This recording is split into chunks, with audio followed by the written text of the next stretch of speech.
All right, guys, here we are, and today's video really is all about a picture, a hat, and an island. And it's a story with a little bit of a moral. And here's how that story goes.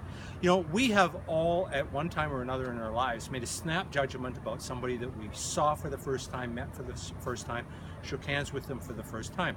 We don't really know why we make that snap judgment. It just happens. It's just bang, you like the person, you don't like them. You think they're this way, you think they're that way. And this little story is actually about how that played out one time for me, and a great outcome afterwards on that. So back in the early 70s, National Geographic did a fantastic article on Puerto Rico, and particularly they focused a lot on San Juan. One of the things that they featured in that article is the history of Panama hats, which actually go back a long time, all the way back to Ecuador. But Panama hats about 1830 became a real fashion piece, and by 1900, 1910, very common man's headwear. And anyway, they took and featured this little hat shop in San Juan, Puerto Rico called Angel Suarez Jonos. And my apologies to any Spanish speaking people that hear that. I'm probably mispronouncing that name terribly. But nonetheless, that was the hat shop that they featured. So we'll take and then flash forward to about, so that's early 1970s. 1981, what happens in 1981? Hey, Indiana Jones, Raiders of the Lost Ark comes out, and all of a sudden, the Indiana Jones style fedora bursts onto the scene, and everybody wants an Indiana Jones styled fedora, and they've become very popular.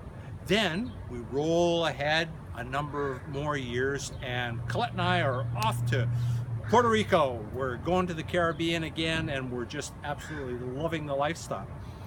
I told Colette actually about the article from the 70s about Angel Suarez's hat shop, and talked to her about the picture in that. And so we went out on a mission one morning. We decided, we're going to find this hat shop, and we thought that may be a little bit of an onerous task, but we flagged down a local taxi driver. We get in, say, you know what, looking for a Panama hat, and we heard about this shop, Angel Suarez.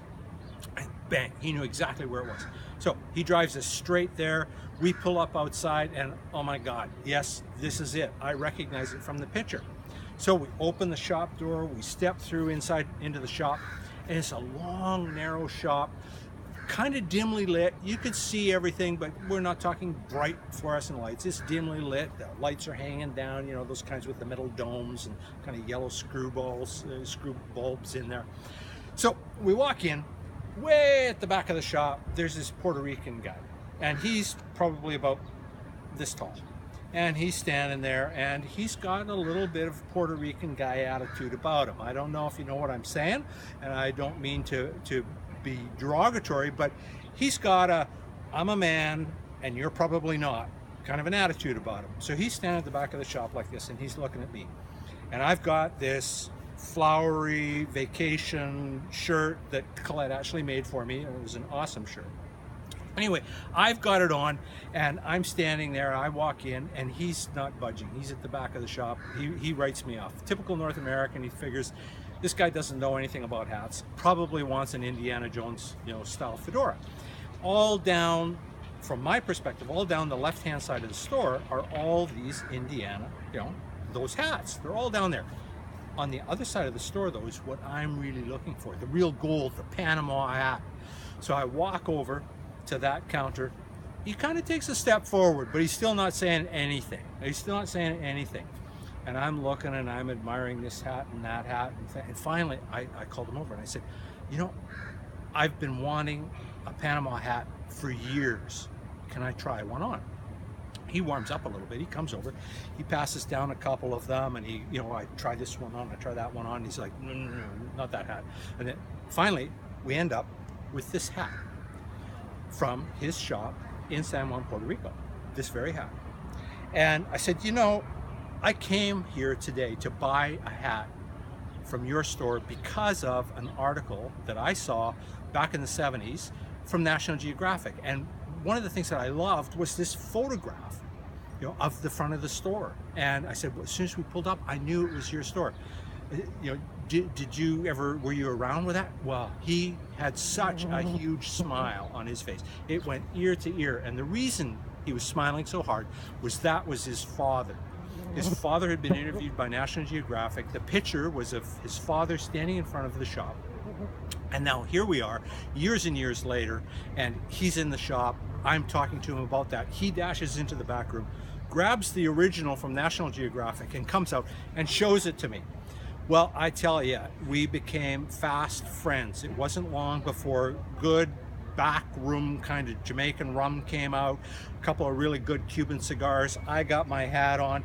He's warmed up to the shirt that I'm wearing even, and we're sipping some good rums. We're having a good Cuban cigar, and we became the best of friends. It was just fantastic. But the moral of the story was, had he stuck with that judgment he made about me, he'd have thought I was that typical North American in his mind that wasn't interested in real hats that real men wear.